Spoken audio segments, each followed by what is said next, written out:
Hi guys, my name is Amanda and I'm going to be showing you a little demo on how to gesso. Today we're going to be gessoing some Bristol board. So I just have a little piece of Strathmore Bristol board that I'm going to be preparing essentially with gesso. So gesso is a surface preparation, and basically what it does is it seals your surface so that paint won't sink in to whatever surface you're gessoing, and whether it be canvas, in this case it's Bristol board. It just gives you a really nice essentially primed surface. It gives it a little tooth so the paint will adhere and go on rather smoothly for it. It's permanent, it doesn't yellow over time, it's flexible, it doesn't flake. It's great for using with acrylic paint, which is what I generally use it, but you can also use it with oil, pastels, all sorts of things. So you can use gesso to do like canvas, you can use it on papers, different types of papers. This is, like I said, Bristol board. You can even use it on wood, just to give you a really nice base. So today I have a brand new bottle I got of some gesso. I needed it anyway. So I'm just using the Liquitex Professional Gesso. But you may also find it in, like, this is a jar. This is some older just white acrylic gesso I got from Michael's. There's from Artist Loft, and any type basically is going to work really well. But no matter what type you get, you want to just make sure that you're giving it a really good shake, just to make sure everything gets mixed up, get any air bubbles out. I personally like the ones with this type of top because it's nice and easy to clean afterwards, which we'll go over that. And it's just nice and easy. I feel like I have a little bit more control. I can pour out how much I need. So we're just gonna shake it, shake it, shake it, like a Polaroid picture.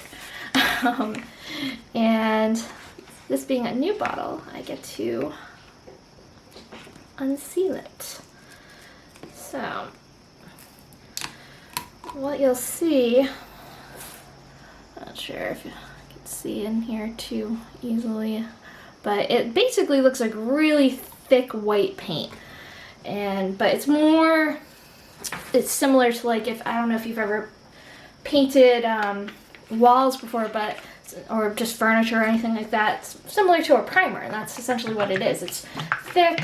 It's going to allow your paint and your colors to really pop, and give you a great surface for everything. So now to the fun part. So we're actually going to gesso it.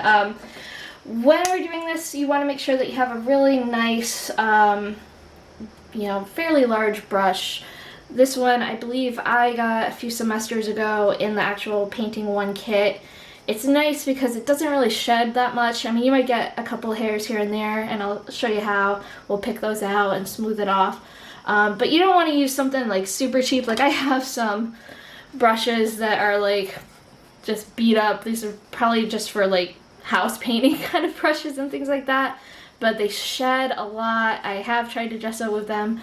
I don't recommend getting something from Home Depot. You can, if you're not ordering the actual kit, if you wanted to go out and buy your own supplies separately, then like Michael's, they sell brushes, and they're particularly, specifically meant for gessoing. So meaning it has like a really nice smooth texture, so it gives you nice even strokes. You're not going to get a whole lot of brush lines and things like that. So alright, so on to the actual gessoing part. So I'm just going to take a small amount.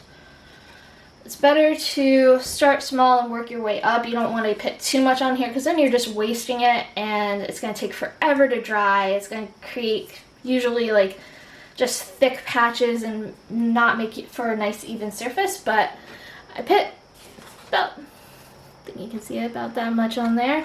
And I'm just going to start at one side, and I'm doing my strokes with the long way on the paper. I feel like that gives me a nice, more even stroke. And I'm just covering the page here. Now you want to make sure when you're doing this that if you don't have a beat up table like I do that's already covered in a ton of paint. If you're using this on your kitchen table, then I'd recommend putting down like some newspaper or, you know, like trash bag, something to protect your surface, because once this hits it, it's gonna dry fairly quickly and it's kind of a pain to get off. I'm just gonna add a little bit more to this side so I can finish it out. And again, I'm just going for a nice even coat. I'll show you in a second how you can kind of check for any dry spots. If you're getting any little hairs, which I am, I use like the edge of my brush, I pick them up and then kind of smooth out where those were. You also want to make sure that you're not doing this like outside on a windy day where there's lots of stuff blowing around, because then it's just going to blow right onto your canvas or your Bristol board or whatever you're using. So I'm just continuing to pull little hairs off. And, if it's moving around a lot, like you can see mine is, you can put like a couple pieces of like little masking tape underneath or something just to hold it in place. It's not such a pain that I felt like doing that, but if it's bothering you, then by all means do what you can to make the process easier. So now I'm just going back over looking for any spots that may be missing some gesso, and I can already see there are a couple. And the best way to do this is to just kind of hold it up into the light. It's going to be kind of hard to see on camera, but I have like, I can see where it's not shiny essentially is where I haven't covered yet. So I see there's a little bit down here that I missed. Might be like a little spot up there. So I'm just going to go back over those spots. I think I just need a smidge more here. And again, just keeping those brush strokes nice and even. Another great tip is you want to make sure that you're not wearing any clothes that you really value and love, because gesso is a pain in the butt to like get out of clothing once it dries. So if you get some on you and you catch it right away, there's a good chance that like you can just wet it down and you know, it'll come off. But if it, you know, sits there for a couple minutes, it's just going to dry. Even after like putting it in the wash, you're still probably gonna have a hard time getting it off. So, alright, so now that I feel like this is pretty well covered, basically all you do is just let it dry. And for, you know, I would say, I don't know, at least 10 minutes. It probably takes less than that, but just to be on the safe side, if it's a really humid day, it's gonna take a little bit longer. You wanna make sure, no matter what type of gesso container you have, that you're thoroughly cleaning the cap area. So in this case, I'm just getting all of the gesso off of there. That way it doesn't get all dried up and sealed, because it kind of almost acts like a glue to the caps. Like this one, you can tell I did not do a great job of cleaning it last time. It's a little difficult to open. I can see some residue, some dry stuff coming off of the top. So you just want to make sure that you're really diligent about cleaning those caps. So yeah, so that's basically it. So I know for the painting 1 class, you're going to be gessoing, I believe, 7 pieces of this. You know, it's not a very long process, but you do want to make sure that after you are done, that you immediately go to clean your brushes. I just have a little bit of water here for now just so it doesn't dry. But I'm going to take this to the sink and clean it out really thoroughly. You want to make sure that you're getting all of the gesso off of the brush. Otherwise, it's just going to get in there, get stuck and dried, and you're not going to be able to use that brush again.